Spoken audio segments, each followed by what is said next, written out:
Good people of the Soundcheck podcast? Welcome back for another frickin' episode. This is Adam Yokum speaking, and we have the beautiful, talented co-host, the man himself, Dylan Reese. Dylan, how we doing? Hello, sir. Thanks for the compliments bright and early. No problem, man. Just felt like waking up and just making someone's fucking day. So I'd like to start with you. Amazing. For those that don't know, it is 8 a.m. for me, and I woke up to do this podcast. Actually, I woke up at 6:30 so I can get other stuff done first and then do this podcast. So if you're listening to this, just know that we appreciate you because we're working hard over here trying to make podcasts happen. You understand? Yeah, we are. I had to wake up at 10 a.m. for this. Come on. It's 11 for me, 11:15, but went down to the coffee shop, tried to get some coffee. Well, I did. I succeeded. Got some coffee here. And it was just a madhouse down there. People everywhere, people talking to me. I'm standing there half asleep in my boots still, you know. In your boots still? Half asleep in my boots. Still half asleep in my boots. I was going to say, do you like sleep in your boots and you're supposed to take them off? No. No. Got it. No, I couldn't do that. I mean, I have slept in boots, but it's not a routine thing. In your bed? I wouldn't be surprised if it hasn't happened once, but can't really remember. That's funny. Yeah. Real quick, before we get started on the actual topic of the podcast, I woke up and just had this thought, and I just needed to get it out because this is not what the podcast is about at all. Okay. But I just thought it was interesting. Remember when we were young and we were in elementary school and like the girls would always be doing cartwheels everywhere? Like you go to the gym, all the girls are doing cartwheels, but now we're grown up and you don't see adult women doing cartwheels anymore. That is kind of fucked up. Yeah, it's like I feel like that's their version of like the society stripped my happiness away. Like I think women just need to go try to do a couple cartwheels. Man, I couldn't agree more. I don't even have to think about this much. Yeah, I feel like it would just help. Anyway, that's all. I just needed to get that off my chest. Yeah, no, I appreciate you sharing that, and I hope everyone was able to take that in. And if you're a woman, maybe go do a cartwheel today. I think it'll help. Anyway, Dylan, man, would you like to tell your sister or girlfriend to do a cartwheel? Make the world a better place. Yeah. Anyway, would you like to tell the good listeners what we're actually here to talk about today? I'd like to tell the good, bad, and the ugly listeners all the same thing at once. Okay, gotcha. Yeah, so a few days ago, maybe a week ago, I asked Adam, what's one of your favorite albums? And what we should do is both listen to it, whether we've heard it or not, and then just come on the podcast and review it and talk about the album. I thought that would be something that was fun. And then I'll pick one later and we'll do another episode. Maybe we'll do a few of these if we like doing it. And if you guys like listening to us yap and nerd out about music, maybe we will do more. But which album did you pick, Adam Yokum? I think I picked the Eminem Show by Eminem. Imagine if you said something else and I didn't listen to it and I thought you. I know. I said before I said the album, I said I think I picked as if we didn't so listen through the album the last day or two. Yeah, that is 100% the album I picked. So the Eminem Show by Eminem, 2002. Yeah, let's get into it. I mean, I listened to it. I went to the gym last night, just hopped on the treadmill and just let this thing rip. And I was taking notes on the treadmill too, like a fucking freak. And I was just having a laugh up there. There's a lot going on this album.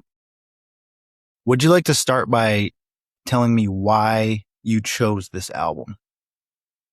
I chose this album for a couple reasons. I feel like it was just such a staple in time. Like it's almost like it feels like a little time capsule in an album. Um, and it's one of those albums where I feel like anytime that I put it on, it just takes me back to where I was whenever I heard that album. And it's weird because the album came out in 2002. I feel like in a certain way, it is a time capsule for 2002. Yeah. Um, but also I wasn't really jamming this album until like probably 2012, I would bet, or Right. 2011. So there's also a personal time capsule to like that time for me. Um, and I think that, which I think we can get into this more, but sometimes nowadays in music, you don't really hear true albums. You just hear like a collection of songs that an artist put together and called it an album. But this feels like a real thought out body of work. Like even the skits and the themes of the song and the production, everything goes together, you Yeah. know? And it really feels like a project rather than just like, I threw together like 15 of my best songs from the last year and just called it an album, you know? Totally. So I Yeah. think those are some of the reasons why I picked it. That was the first thing I wrote down in my notes was like just my appreciation of the skits and like the sound effects in the songs and shit. Like there's like a car engine and it's like an actual car engine happening like in the middle of a verse, or Mm-hmm. like Eminem is like yelling weird shit in weird voices to like make up the dialogue of other people as ad libs and shit. Like, I mean, he's just a fucking character and like a lunatic, so it's to be expected. But Yeah. yeah, dude, it made me inspired to make skits on my next album, Same. and I'm gonna do it for sure. I've already been thinking about that to some capacity, but I'm like, yeah, these are so cool because when you in our era, when we're thinking about putting albums together, we're naturally thinking about what's going to help streaming, what's going to stream the best, what's going to like put more eyeballs on this songs or this project. Some of these skits wouldn't even count as a stream because they're not 30 seconds long, which is just like so pointless for us to do other than just doing it for the sake of art, you know? And then Yeah. others, it's like we're trying to drop, let's say, like when I dropped Jigsaw, there's 11 songs. I dropped 8 singles to like try to maximize the eyes. It's like I'm not gonna drop a skit as a single. You know, it just has to like be on there, and like there's not really gonna be any algorithmic attention to it. But also, fuck that. I'm just gonna do skits because I want to. And I used to do that early on, but that was before even Spotify existed, and like I was thinking about that when they were making this album. They were thinking about it about people buying a CD and putting in their car. So it's just like a front to back story, and people aren't really going to be skipping around too much. They're going to get what they give them in that chronological order. So the skit makes perfect sense, and I think will be something that adds a lot of character to the project. And I think that's the way that people were probably thinking about it. So yeah, it was cool. It's like obviously a completely different approach. Um, when's the last time you listened to this album before like yesterday or this week to prepare for this? Definitely been a long time. I would just be guessing here, but maybe 2 years ago or something like that. I mean, don't get me wrong, like 1 or 2 songs probably would like pop on if when I go to the gym or something, put on like a workout playlist. I wouldn't be surprised. Especially like Till I Collapse or Soldier. Those are 2 like really good workout songs. I feel like you find those in those type of playlists all the time, but like front to back, like sit down and listen to the album, dude, years maybe, I don't know. One of the notes I had was that Till I Collapse is an all time layup line playlist song. Dude, it is an all-time layup line song. Like if you had to Yeah. make a layup line playlist of just things that are going to play at the beginning of a basketball game when people are warming up, that has to be in the top 10 tracks. And maybe that was the era I was playing basketball, and like, but it's like, dude, when I heard that beat, that shit fired me up, and I haven't heard that in so long. Yeah. Yeah, dude. It was a it was a classic for the layup lines. I can remember burning CDs at home to like make the like warm-up soundtrack for the basketball team, I'm talking like this is like middle school, but um, that was always on there. If it wasn't number one, it was number two. You Had to know, be on there. Had to. yeah, had to be on there. And you would go to other schools too, where like they make their own playlists or whatever. It was on theirs too. It was But yeah, everywhere. it's universal. Yep. Um. Okay. So as I was listening to this, I wrote down Square Dance and Drips. I have no memory of ever hearing those songs in my life. Really.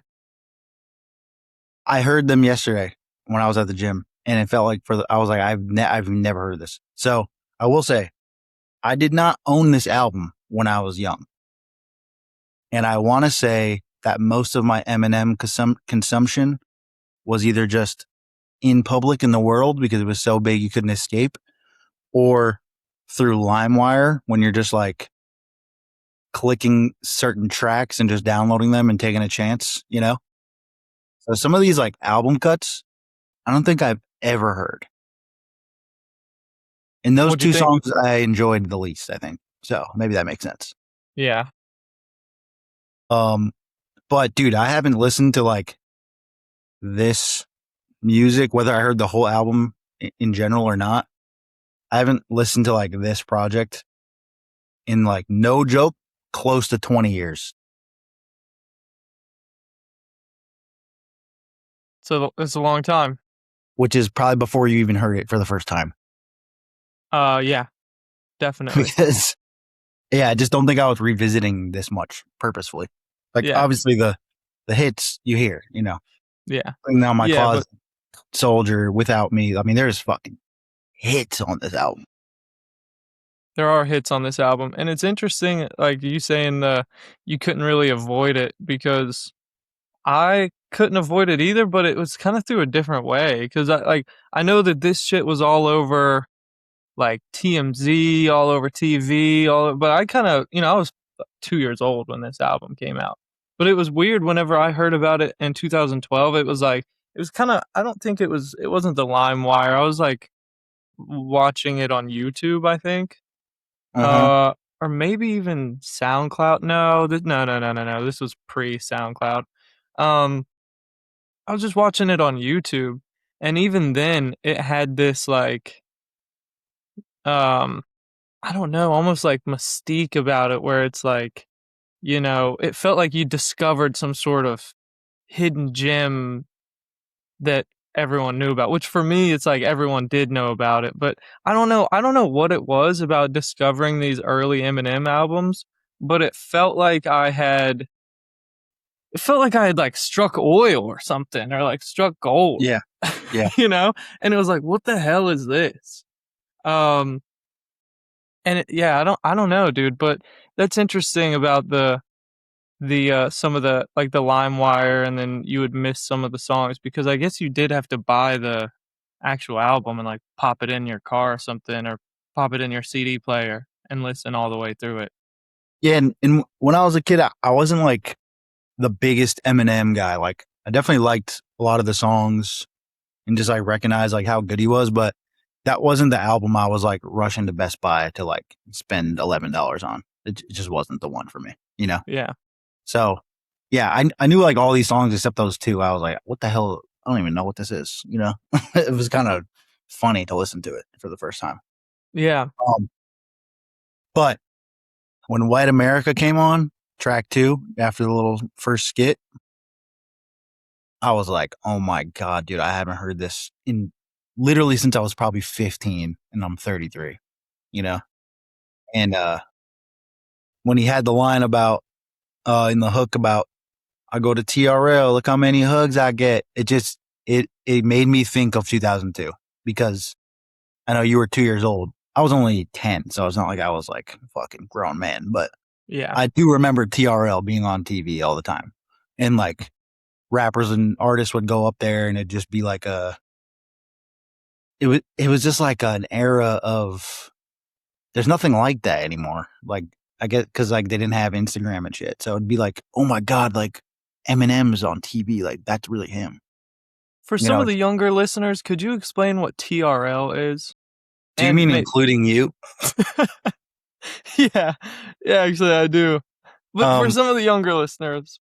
Okay, so when you heard that song, what do you think he was saying? You just like, I don't know, he's just talking about something. You go to TRL, look how many hugs I get. I don't know. I thought maybe it could be a venue in Detroit or a radio station.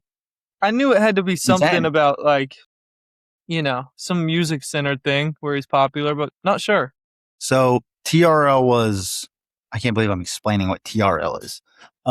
It's basically a show. It was either on MTV or VH1. Pretty sure it was MTV, but it was a show hosted by this dude named Carson Daly. It was basically like Sports Center for music and like pop culture. Like there'd be a live audience there. They would have guests and they would give updates of like, here's a new music video that dropped. Here's the album. Here's how many sales it had. Here's the scandal of Britney Spears is now sleeping with this guy, whatever it is. It's just like pop culture news, yada yada. And then they have guests come on and they would do like a live performance on TRL, and there'd be a bunch of like teenagers in the crowd and they would all go fucking nuts. And like sometimes those performances would actually be released on albums because they were just like iconic. Like it was like just a platform for music. And in that era, it started turning into more like hip hop stuff, especially with Eminem because he was white and like it became like a more spread thing. Like, and then a bunch of rappers started going on TRL and it was like a bigger thing than it was before Eminem. So the fact that he mentioned it, it was so aware of the time. And like the concept of that song is just like him talking about before like he signed with Dre and like popped off, him being white was like a bad thing and everyone was like, fuck you. And now that it's working, everyone's like, well, you're only selling records because you're white. So like the song is like, which one is it type of thing. So the fact that he was talking about going on TRL in the hook, it actually is like a huge part of that concept, I think, I gotcha. Yeah. Okay. That makes sense. Yeah, dude, that song in general just put me like it gave me a flash of that era because I just remember seeing that all the time, Yeah. Yeah. You were watching TRL? Not when I was 10, but definitely like 13 through 16-ish, like for sure that was on TV. And were they still? Yeah, that's what I was gonna ask, if they were still running it on TV, like new episodes and shit, or if somehow you were just going back and watching shit from 2002. Yeah, I've definitely gone back and watched the other ones, but yeah, that show was on for a minute, dude. That was like a big cultural thing, like TRL. I forget what it even stands for. I don't know. I'd probably hit a quick Google real quick. What does TRL stand for? No, this can't be right. Oh, hold on. Type in Carson Daly with it. That'll recognize. Total Request Live. That's right. Yeah, because they would do, yo, here's the 2 videos that are like the number 1 this week, and then like people would vote, and then they would play the one that people would vote on. Yeah, it started in 1998 and ended in 2008. Does that sound right? But okay, yeah, maybe my timeline, but yeah, definitely. Even if they stopped filming it in 2008, sometimes they actually like air. Actually, no, my episodes. timeline is right because that's when I was 16 in 2008. So yeah, that makes sense. Okay, yeah. So yeah, 1998 through 2008. So that was literally like my childhood from 6 to 16. That show was on. Yeah. That's prime time right there. Yeah.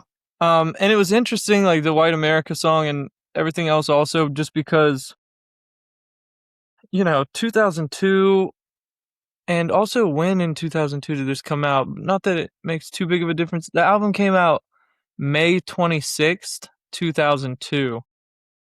Obviously I was 2 years old, but it feels like that was also such a politically heated time. It was right after 9/11. Mm-hmm. Yeah. So for this album to have like, I feel like it has a decent amount of political references in it, or just like cultural I'm addressing the culture at large, type of moments that probably had a hand in just why it resonated with so many people, and just says a lot about like Eminem, um, just being able to like capture a feeling in a moment and put it into music. That's like a beautiful thing. But Well, I he's could also just the king of like stirring the pot and like saying something controversial, whether he means it or not. It's like felt like that was his mo for like probably 10 years. He's like, "Yo, I'm about to say some shit that's about to piss people off," because he's like a little troubled, like badass kid that just wants to like do fuck shit. yeah, But in front of the whole world, though. you know. yeah, yeah. And it felt like it was done like you could definitely tell that it was like he knew what he was doing. Like he's like, I'm gonna be controversial and I'm just gonna be wild. But it also felt like it was just kind of like natural, and it was just him, and it was just like, yo, I'm pissed off about these things and I feel like other people are pissed off, and I'm gonna just like blatantly put it into my music. I Yeah, will yeah. say like later in his career, like, the last like 5 years or whatever, he's made like he's kind of done the same thing, like made these like put like political shit into his songs, but it feels way more manufactured to me now. Like it feels almost like just not genuine. But when I listen to this, it feels really genuine. It feels like, damn, he's just a guy that was pissed off about shit that was going on in the world. Um, so I appreciated that too. That it was just seemed like real anger about something going on in society, you know, rather than just like, I'm gonna make a political statement because I think it'll get shared around and will be a statement. Real quick, could you look up if this was his most um successful album in terms of sales? Because this Yeah. feels like peak Eminem. I know this wasn't his first album. Uh, he was like 28 or 29 when this came out, something like that. So he wasn't like super young, but this feels like is when he was like, "This is pop music. Like this is like the guy right now." You know? Yeah, this is it. It says this was Eminem's most successful album in Is it worldwide Diamond? sales. It has 30 plus million Yeah, sales. Diamond is So Diamond is 10 million. So yeah, that's yeah, literally one of the biggest albums of all time, probably. yeah, Because I think there's 12, only, I think 12 there's only million like, units in the United States. So I think the RIAA only doesn't it only do that based on yeah. US sales and US streams. So I guess it's just over Diamond in the 12 million units How in the many rap US. albums went diamond? Can you look that up? Sorry, Yeah, I can James. look it up. Hey, it's all right. I got it. How many rap albums I think there's like have maybe five, have went diamond? Uh, Only 11 or 12 says Google. 11 Um, or 12. yeah, which one is it? The Marshall Mathers LP, another Yeah, Eminem album, The Eminem Show, Tupac, All Eyes on Me, and probably. Tupac Greatest Hits, Yeah, those are definitely. I feel like those don't count. Shout out to Tupac, but that was because he fucking died. Notorious B.I.G., Life After Death, Same with that one. Outcast, Speaker No, Box, and that's a The dime. Love Below. Yeah, I had that shit on CD for sure. Lauren Hill, The Miseducation of Lauren Hill, I had that one also.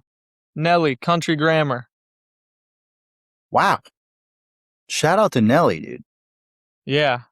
Beastie Boys, License to Ill, Mm-hmm. MC Hammer. Please, Hammer, don't hurt All him. right, now, now we're getting into shit from like 1989.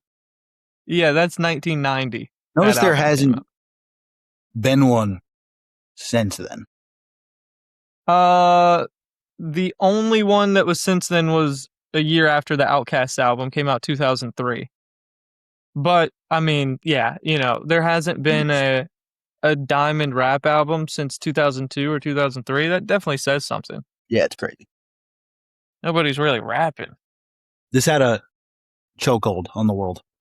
Yeah. Um, Another song that stuck out to me was Business. I used to love that song, and that was the first time I heard it in a minute. Definitely forgot about it.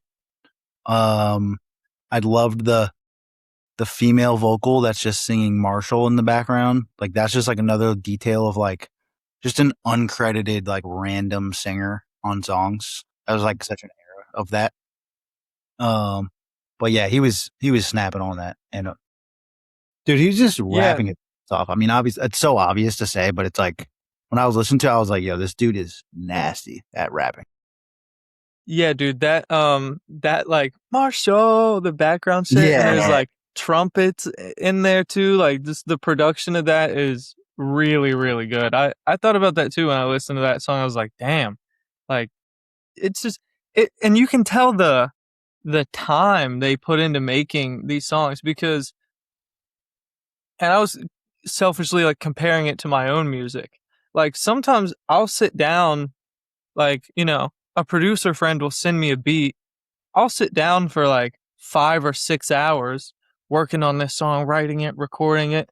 And, even if I spend 8 hours on a song, I'm like, damn, like I spent a lot of time on this song. Like it sounds really good. We're going to put it on the album and everything. But I'm listening to like that level of production. I'm like, they didn't just spend 6 hours on this. They probably spent like Yeah. weeks. Like, Yeah. They did you like know, 4 or 5 sessions on that one fucking song for sure. yeah, yeah. So it also just made me think about like a level of production and effort put into music, um, to Yeah. make it like that. It Also makes sense. expensive as hell though. I don't, I mean, they probably at this point, at least in his career, were had a massive budget to like, pay studio musicians to come in and play the fucking trumpets live or sing the backup vocals, you know what I mean? Um, 1,000%. They spent millions on this record for sure. yeah, like before it even came out, millions They of made millions. dollars. Yeah, Made yeah, $100 million off CDs. yeah. That's Well, the label did. pretty good investment. Um, has there ever been anyone else that made songs about murdering their girlfriend? Uh, probably not. Probably not. It's not really like something I go seeking out when I'm listening to songs, but I can't say I've ever heard anyone ever make a song with that concept.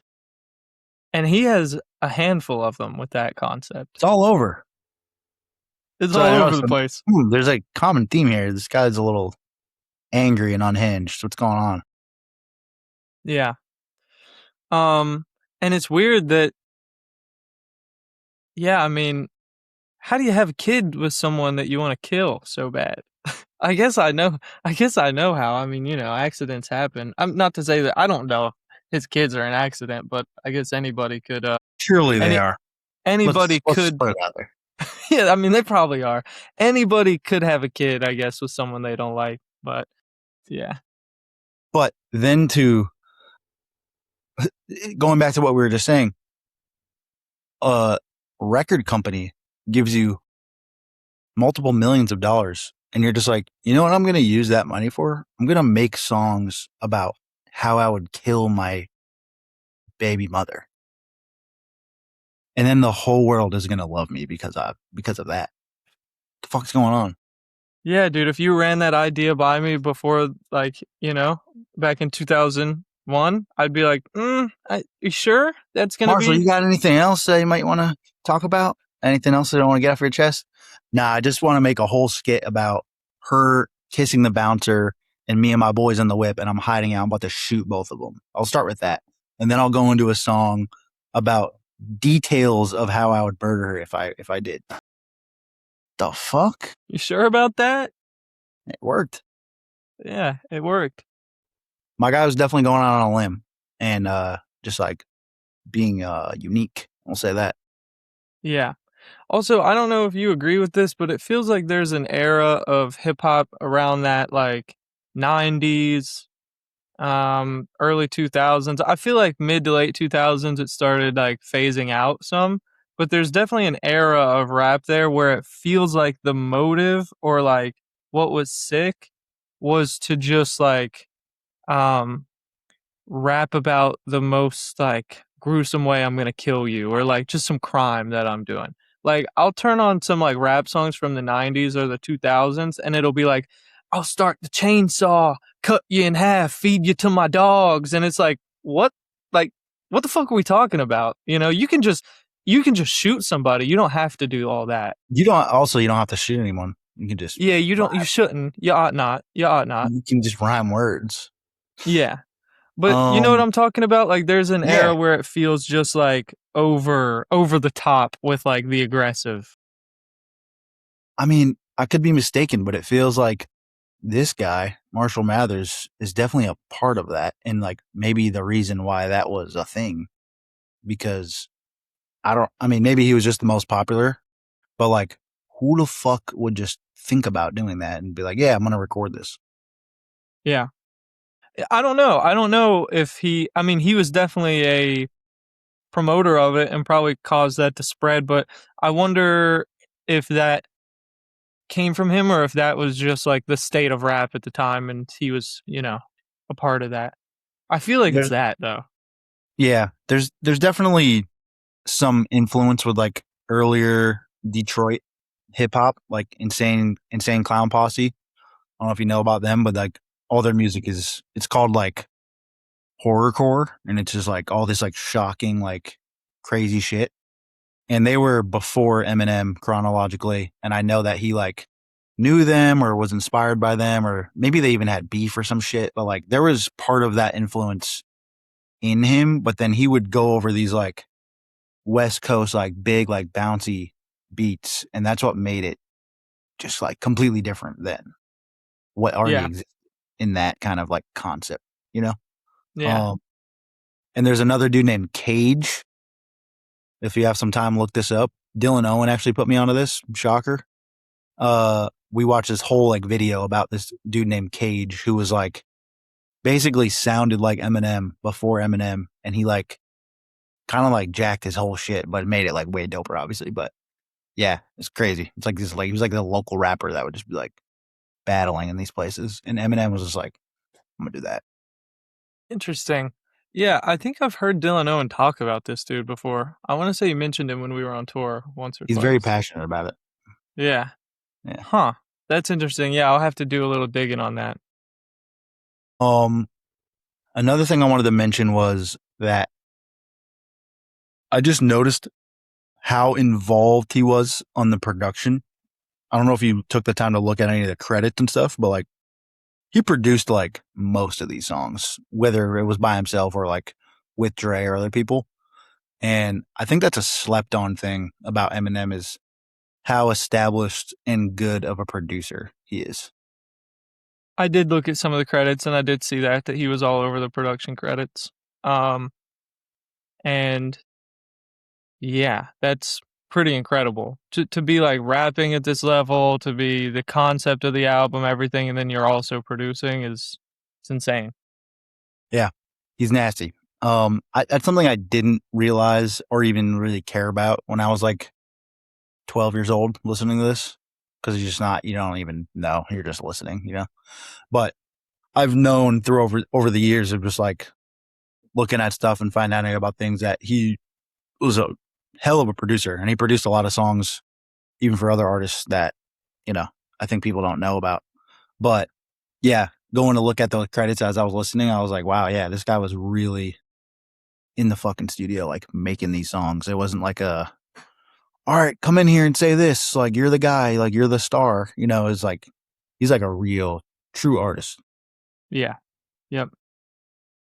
And I thought it was interesting, on a production note, there's a lot of like genre blending going on. Like there's some like rock influence, like with the Sing for the Moment, like that was like a Aerosmith pretty much like Yeah, remix or whatever.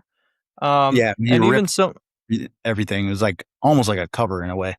yeah, yeah. And even some of the other songs I can't even remember off the top of my head which one I noted this on, but um it'll be like a little like breakdown in the song, and it'll be like electric guitars and shit coming, or like live drums, Uh-huh. um and that's just interesting for a rap album. And I feel like, you know maybe he wasn't the first to do this, but at least to me, I don't hear a lot of music from this era almost sounding like rock rap, you know Right. Right. so I thought that was cool. um what else did I want to note? Yeah, this the while like I thought the album had like a lot of it felt like all the songs went together, and it felt like they all felt like same thing, like building a project. But also, I enjoyed the like wide range of vibes that are kind of on here. Like Haley's song has a whole different feel from. I mean, like Superman is right before that. It's like a song, Right. just like, you know what I mean. Um, Haley's that song was one that I definitely forgot about, and I love that song. Same, dude, same. I forgot about it, and when it came on, I was like, oh damn, this one's special. Yep. That was a really good one. Yeah. But overall, really good project. This might be the whitest episode we've ever done. Two white guys doing a review on an Eminem album. This is Has to great. be. This is really good stuff. Um, just want to give a shout out to D12. They're on When the Music Stops. That was actually another one that I don't remember ever. Yeah, Um, they D12 follows me on Twitter for some reason, so just wanted to say that. that's huge, actually. Yeah, just let me know. Like if you guys need to get plugged in, I can just shoot them a message. Maybe we should bring them on the podcast. All of them. All of them. I think some of the fellows from D12 are passed away nowadays. Yeah, I think so. Yeah. So R.I.P. Maybe we could bring like D7 up here. There's 7 of them. Yeah. Um. Okay. This song called "Say What You Say" is hilarious to me. Mm-hmm. Dr. Why's that? Dre is dissing Jermaine Dupri in that song, and he just called him a midget. There was no like clever like line about it. He was like, "You're a fucking midget." That was the diss. That shit had me fucking laughing, bro. Yeah. Um. Also, Eminem started the third verse. The first words that he said was second verse. First of all, don't start any verse with announcing what verse you're on. That's insane, especially when you're Eminem. You're like the greatest rapper of all time. Think of something else to start. But then also, if you do, make sure it's actually the right verse. Because I was listening to it. M had a verse, Dre had a verse, and then M started again, and he said second verse. So it was his second verse, but it wasn't the second verse. You're lying. And also, that's incredibly lazy. Yeah. I feel like Eminem probably made the song first and second verse, maybe, and then showed it to Dre, and like Dre put his verse on after the fact. You Okay. think? Then go back and change it because it ain't Third the second verse. verse anymore. What the fuck? Yeah. This is something Yeah. I noticed when I listened to. Also, Dr. Dre is like objectively bad at rapping. Yeah. Yeah. It's not great. Legend, one of the greatest hip hop producers of all time. Business mogul. Apple Beats by Dre. Salute. You suck at rapping, brother. Don't do that. He has like one or two songs that I think I enjoy, but yeah, as Dude, a I just whole, don't like his voice. I don't want to hear him rap. yeah, I could be a big ass hater though. Maybe everyone disagrees in the comments. Feel free. But when I was listening, I was like, God, why? yeah. He had that motion though. Of course. Fucking signed this guy that we're talking about. He's a genius. Dude, I saw something, it's kind of a side note, but Um, I saw Dre and Eminem like. Does Dre still work on the label shit with Eminem? Like, do they still do like business partners like that? You know, I'd be lying if I said I knew that for sure. I know that Shady was under Aftermath. Aftermath was Dre's label. So like there's got to be some level of involvement, but I have no idea. I want to say this was like a year ago, so the details are a little bit foggy for me. But I saw that like Eminem signed some kid to his label, and then like immediately him and Eminem put out a song, and it was like produced by Dre, and it was this whole like oh shit type of moment. And I went and looked at this dude's page, and like his Spotify profile picture like looked like it was just like a selfie on a phone or something, and it was just like it was the oddest thing that I've ever seen because it looked like they just signed some kid out of like his parents' bedroom, and it was like not a professional thing at all. And it was just really odd. I got to go back and do some more digging on that. But just talking about Eminem and Dre like reminded me of that. I was like, what the fuck? Yeah, I have no idea what you're talking about.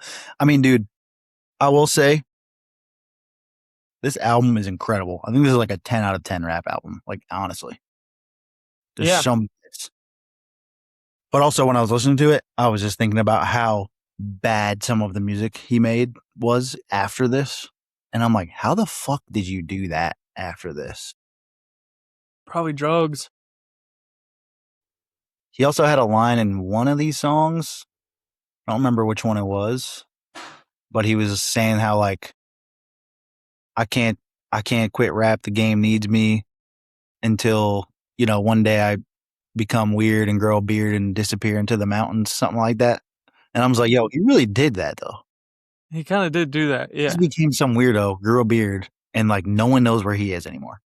yeah, It's kind of sick that he knew that like 25 years ago. that is sick. Kind of made me respect it. Yeah, that is sick. Um, you'll catch him in the stands at like a Detroit Lions game every now and then. Yeah. I want to say he has some ownership in the Lions to some level. Yeah, I wouldn't be surprised about that. When did his movie come out? 8 Mile? Yeah, 8 Mile. If I had to guess, 2005. I might be completely making that up. Jesus, man, it came out November 8th, 2002. What a freaking winning streak this guy went on Wow. in Yes, it was 2002. right after this. Yeah. Pretty good year for him. When did the Eminem Show release? Oh, we already said this earlier, Yeah, May 26th. I did read somewhere that it leaked a month early. Yeah. Yeah, here still we went go. diamond. That's the biggest flex of all time. It was planned to come out in June, but it leaked a month early, and they rolled with the punches and they used the slogan America couldn't wait. Oh, dude. Yeah. Um, Interesting. yeah, that was hell of a year for Marshall. How do people leak stuff like that? Like I wonder what the chain of passing at this level, like I wonder how the music is getting passed around through the label or who gets their hands on it before it gets released. A Um lot of people. That was very common before yeah, because it's all physical and it's all like hand to hand. There wasn't like, yo, send me the Dropbox link with the files. You know what I mean? It was like literally on like a hard drive or like a thumb drive or like a CD or whatever. yeah, And they were like bouncing demos, bringing them to different studios, importing the files that way. So like there's probably 10 different versions of all these songs floating around the office somewhere. And if there's like an intern or whoever gets their hands on it, they could be like, yo, I'll fucking sell this to this like DJ or whatever. And then the shit's playing on the fucking radio and they're like, what the hell? yeah, yeah, that's interesting. Um Even modern day leaks happen. Like I remember just a couple years ago, Jack Harlow and Kanye were like teasing a song together, Uh-huh. and one way or another it leaked. Like you were just hearing it on TikTok or hearing it on SoundCloud or somewhere. And I don't know if it was because it leaked or what, but they never actually dropped the song then. Like Wow. after it leaked, like the song never came out. Um Huh. and I forget what the song is. Jack Harlow has a line about it in another song. Like I had to more secrets I keep from them because somebody fucked around, leaked something. Yeah, I don't know. It's just weird. I was thinking about the way that music leaks and you don't get to do the rollout like you planned, and Yeah. it can really fuck up an artist's plan with what they're working on. Well, it'd be really easy to do that now, obviously, because everything's digital. So it's like people get their emails hacked. There's so many digital files. Like you're just texting me a song this morning of a song that's not out yet. If you were like a huge artist and there was someone that was really determined to like get in there, they could find it. Yeah, you would sell it to them. No, but it's no, but like there'd be a way to like hack your cloud or some shit. Like people like will figure it out. Like there's a bunch of fucking scammers out here. You know what I mean? Yeah, yeah.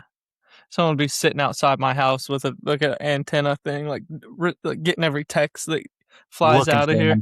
MP3 Yeah, attachment. skimming around for MP3s out in the van. Um.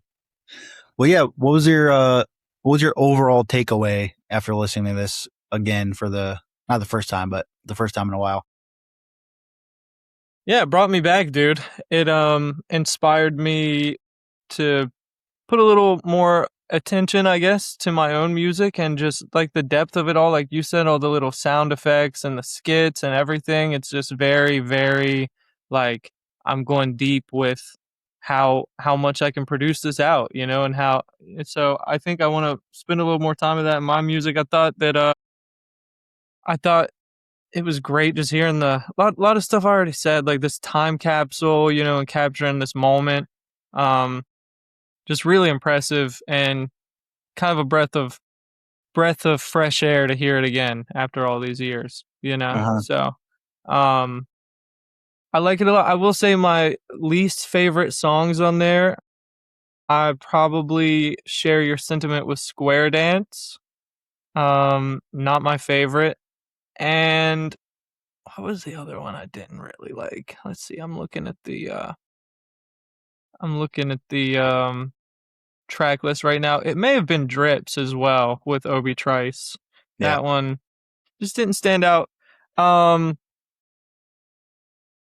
Man, I can remember Superman whenever I was younger. Like I felt like it was almost like when you're like a kid or something and somehow you get your hands on like the first like porn magazine and you're like, "Oh fuck, like I got to hide this" or Uh-huh. something. That song was like that. Like it was like I got to listen to this in secret cuz I'll like get Yeah. in trouble, you know? Intro, like the girl just moaning for like 30 seconds. Yeah, yeah, yeah. It was like, holy shit. It was like it's like 12 years old like yeah, yeah, I can't let my parents know I'm listening to porn or something Yep. on a I song. remember that song specifically being in one of my friend's CD player and we were listening to it and I just remember being like, yo, like you should like turn this down. Like this is crazy to just play this out loud in broad daylight, you know? I was like 12 years old or something. I'm like, gotta relax with this. And a lot of people back then were like touching themselves to like Playboy magazines and shit, but this might have been the first time people were touching themselves to an MP3. Definitely not, brother. Okay. All right, just a thought. Just a thought. 1970s exist. Yeah, I guess so. Yeah. Well, I guess those weren't MP3s yet, but yeah. Yeah, still. There's a lot of very sexual music before Eminem existed. Yeah. Soldier, top tier workout song. Yep. I'm a soldier, shoulders great. Till I collapse, obviously. I'm gonna say my favorite song on the album if I had to pick one,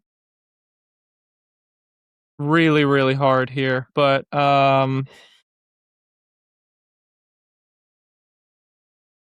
God, I am gonna go with "Sing for the Moment." Yeah. I feel So like you that just a heater, and honorable mention Haley's song. Yeah, I would choose Haley's song or Business. Business just like made me feel a certain way because like I just didn't expect it. Also, I forgot the title of that. So like when I played it, I was like, "Huh, what's this?" And then it came on. I was like, "Holy shit, I love this one." Yeah, Business is incredible as well. What's your final thoughts overall review on this project? I enjoyed listening to it. It made me want to listen to albums in whole more often because I feel like I never do that. And I'm sure that's not just a me thing, but I'm normally, if I'm in the gym or whatever, like I'm normally listening to a podcast or just like maybe I'm scrolling through Release Radar, just like listening to the new shit of like the homies or like whoever. And sometimes like doing research when I'm listening to music, which is just so fucking whack to think about. Like I want to just like put on an album, just like, yeah, I'm gonna listen to music like a consumer. I never do that. Um, but I had fun and I had a good workout listening to this too. So I think we should do this more. It gives us an excuse to like dive into something and just kind of be mindful and like purposeful with what we're listening to too.